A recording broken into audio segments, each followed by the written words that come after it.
Sveiki visi su atėjusiais naujaisiais metais.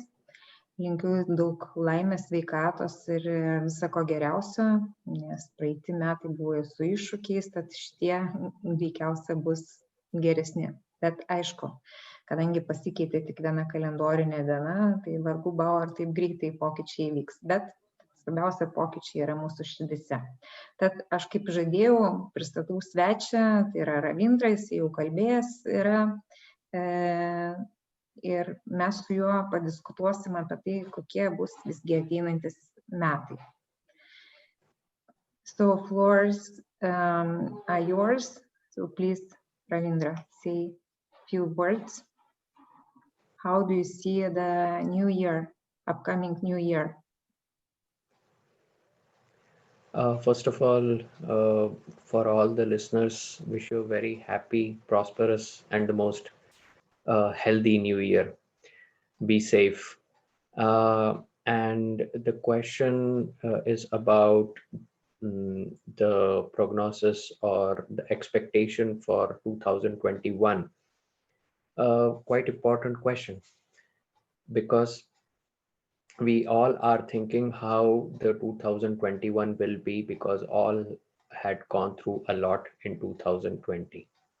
But when we see or when we set some kind of expectations based on Vedic astrology, then there are some certain set of rules which we need to see and observe. And for that, maybe I can translate. Tai 2000 metai buvo tikrai nepaprasti, todėl yra labai svarbu pasižiūrėti, kas vyks 2001 metais, ir Vedų astrologija yra tam tikras, kaip ir rinkinys priemonių, kuris leistų išanalizuoti, kas visgi nusimato sekančiais metais. Okay, thank you. So when we try to see from the point of view of Vedic astrology, then first of all, we have to see some certain events which could make the foundation for next year.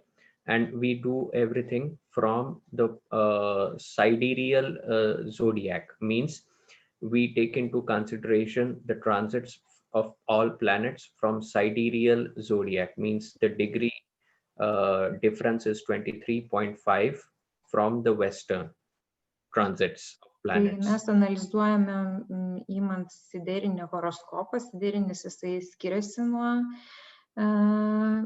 paprastai vakaruose naudojamo horoskopo.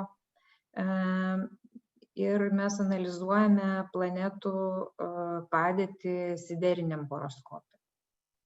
Yes, please. Okay. So there are few things which we need to observe.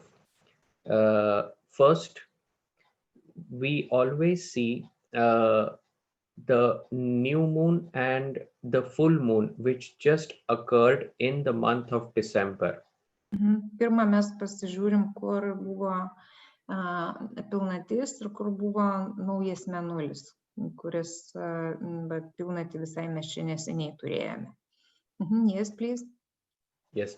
So with this, we first see the sun's entry into Sagittarius.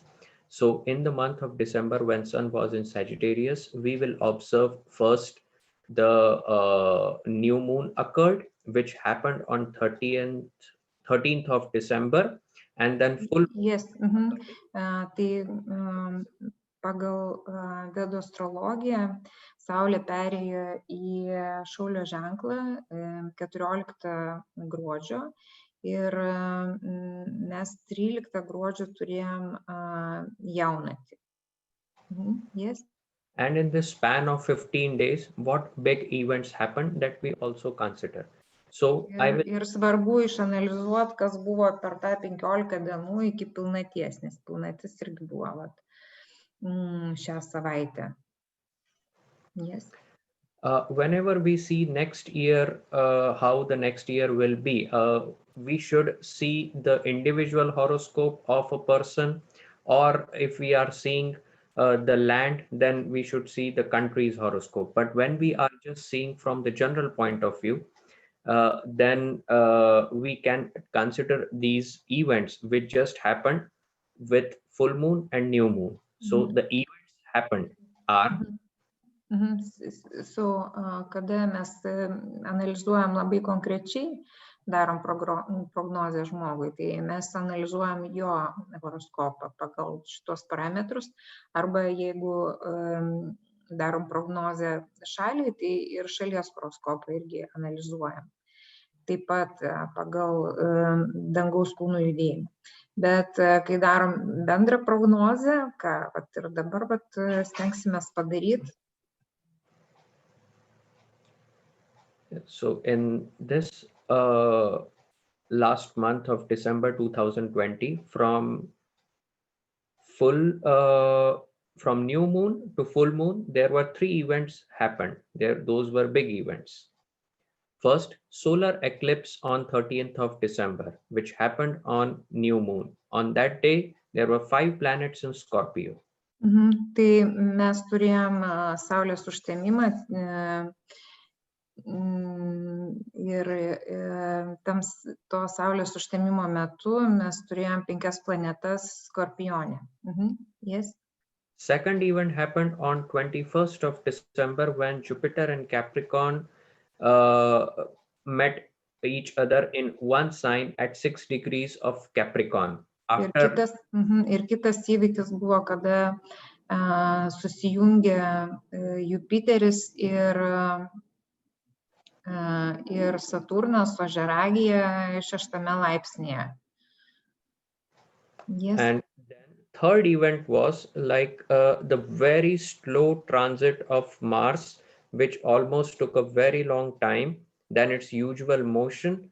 It crossed from Pisces to Aries. Ir trečias įvykis svarbus, tai yra Marso tranzitas iš žuvų ženklo, kuris tęsiasi ištisus kelis mėnesius į Aviną, kur dabar Marsas ir yra. And during this all from new moon to full moon, and still even in the next month also, all the planets will be in between Rahu Ketu axis. So Rahu Ketu will have a huge say in upcoming 6 months prognosis.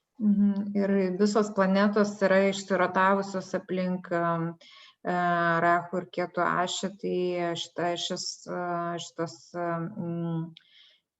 planetos jos turės tikrai didžiulį įtaką įvykiams. Yes. So what we could learn from all these 3 events: solar eclipse in Scorpio, excessive frustration and kind of irritation. Ir ką mes matome, Saulės užtemimas Skorpiono ženkle duoda didelį susierzinimą, nepasitenkinimą. Ir aš iš savo pusės pridėsiu, kad kadangi tai vyko Džiešta nakšatroje, tai bus nepasitenkinimas valstybė ir valstybė, kaip matysim, darys klaidų. Yes, Ravindra, please. This causes psychological imbalance. And then Jupiter-Saturn conjunction at Capricorn, this shows unequal distribution of wealth and the masses reaction to that unequal distribution. Ir Saturno ir Jupiterio susijungimas ožiaragyje duos neteisingą lėšų paskirstimą tarp savų ir tai ypatingai suerzins mases, arba gali būti, kad, tarkim, bus neteisingai skirstomos vakcinos, bet vyraus neteisingumo faktorius ir tai iš tikrųjų masėms nebus priimtina. Arba kažkokios tai paslaptys išlįs į viršų. Tai mes pamatysim. Yes, please. Because Saturn shows masses and restriction. Jupiter shows expansion and wealth. On that same day of 21st, there were two planetary wars happened between Saturn and Jupiter, where Jupiter lost, and another was between Sun and Mercury, where the Sun lost. So it shows a difficult time for the government. Tai va, tai buvo 21 dieną, kaip ir mes astrologijai matom, kada susijungia planetos, vyksta ir planetų karas. Tai vyko 2 planetų karai. Vienam iš jų buvo Jupiteris su Saturnu, kuriame Saturnas laimėjo. Tai Saturnas rodo žmonių mases ir jų protestus, o Jupiteris rodo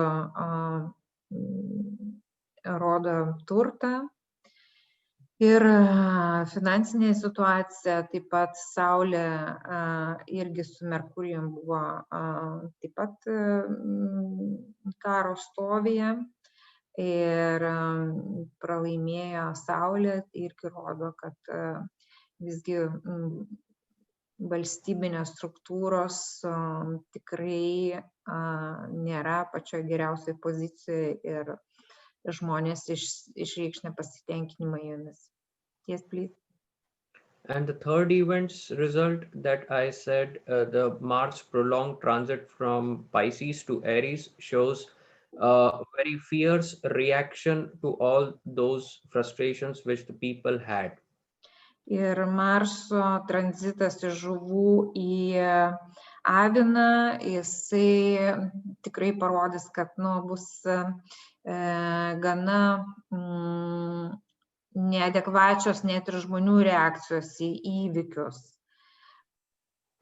So dear Ravindra, if in all this picture, if there is some positive things, because now, like you described, it's enough heavy and not nice situation, let's say. Yes, there is hope. Will be difficult. There is always a hope, because on that day of 21st of December, Jupiter and Saturn were together. So Jupiter got debilitated, but due to Saturn's position, the debilitation will get cancelled and Jupiter will regain its position. And even after first 6 months of 2021, Jupiter will change the sign. So that will create a hope. Means first 6 months of 2021 is requesting us to show patience and not to engage in any kind of argument. So, pirmieji 6 mėnesiai ateinančių, tiksliau jau atėjusių metų, iš mūsų reikalauja kantrybės, nes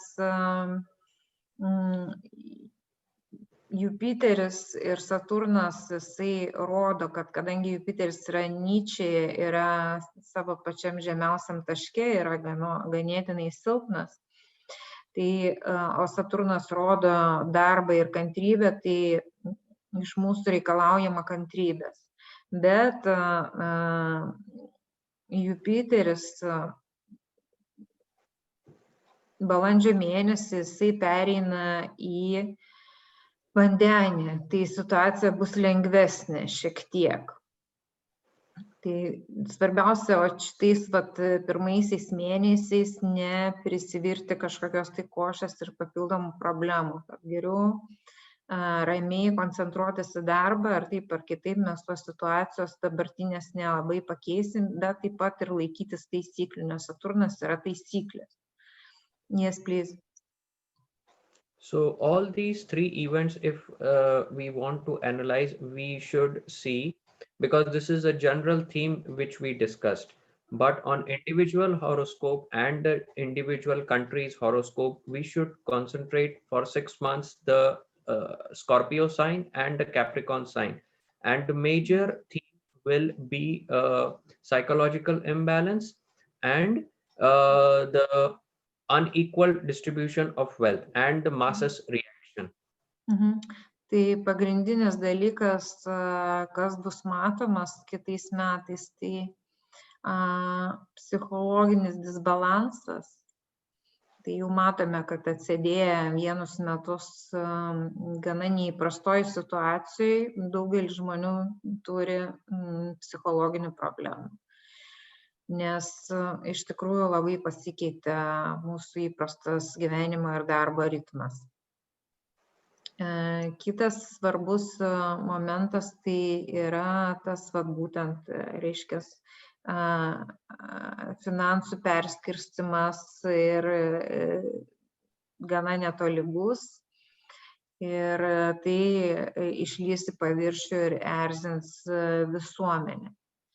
Ir kitas dalykas, kad trečias, tai yra masiniai protestai, žmonių nebepaklusimas valstybių nuostatoms ir mes patys žinom, kad kiek yra įdiegta apribojimų ir tiek žmonės bando tos apribojimus apeiti. Nežiūrint į nieką, nežiūrint į statistiką, kuri iš tikrųjų yra gana gąsdinanti. Yes, please.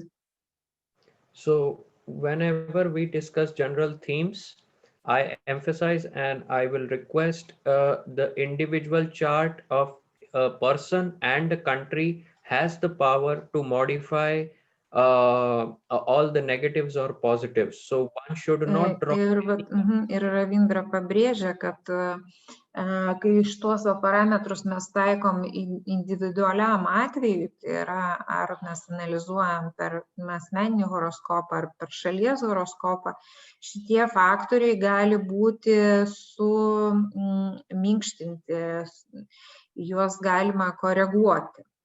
Yes, please. So from all the things, I would only suggest two things for all the listeners. First, health, and second, please preserve money. Tai visų pirma, ką aš rekomenduočiau klausytojams, tai ypatingą dėmesį kreipti į sveikatą ir į sveikatos prevenciją. Ir kitas dalykas, nedarykite bereikalingų investicijų. Stenkitės maksimaliai apsaugoti savo sukauptas lėšas. Ar tas lėšas, kurios įplaukia pas jūs, nešvaistykite jų, stenkitės jas akumuliuoti, nes tokioj neapibrėžtoj situacijoje bus vis sunkiau ir sunkiau uždirbti. Ir patys matote, kad netgi jeigu yra išmokos dėl COVID, jos vienus pasiekė, kitų nepasiekė. Yra gana nemenkas laukas piktnaudžiavimui ir visą laiką atsiranda gudresnių, kurie sugeba tas lėšas pasisavinti. Yes, please. So I gave all the events description in just one line, but they are so very much in detail when we try to analyze them. Tai aš daviau šitas pagrindinės rekomendacijas, bet aišku, jeigu mes žiūrėsim individualius atvejus, tų rekomendacijų būtų daug daugiau. And Ravindra, please, then if people would like to reach you, they reach you how? They can write here and we will give them your contacts for the individual readings. Yes? People can reach me through my website because over there I write my articles, that is inkinsights.com. Okay, thank you so much. So, tiesiog jeigu norėtumėte su juo susisiekti, tai jo adresą, jo tinklapio adresą, kuriame jisai rašo straipsnius apie astrologiją, mes ją pateiksim prie komentarų ir jeigu kam bus įdomu susisiekti, tai irgi rašykite. So thank you so much for your interview and we wish you also the happy new year as much as it is possible to be happy in this not easy time. Tai mes sveikinam jį su naujais metais ir dėkojam už interviu ir taip pat linkime ir jums pasinaudoti šitom rekomendacijom ir nedaryti neapgalvotų sprendimų, stengtis šitą gana sunkų laikotarpį išnaudoti pozityviai. Kaip ir kiekviena situacija yra žiūrint, kaip tu žiūrėsi, ar tai taurė pusiau pilna vandens, ar tai taurė pusiau tuščia. Viskas priklauso nuo požiūrio. Tai aš linkiu jums visą laiką į bet kurią situaciją, kuri bus šiais metais, žiūrėti optimistiškai. Vis tiek tai yra kažkokia tai pamoka, ne tik užgriuvusi bėda, o kiekviena pamoka duoda tam tikras naujas galimybės, tik tai reikės pamatyti. Taigi, visiems gerų metų ir lauksime dabar Indubalo su savo pranešimu apie tai, kas visgi mūsų laukia kitais metais. Thank you so much, Ravindra, and Happy New Year. And I also thank for this opportunity. Have a safe New Year. Thank you so much. Bye. Thank you. Thanks. Until the next. Bye. Sure.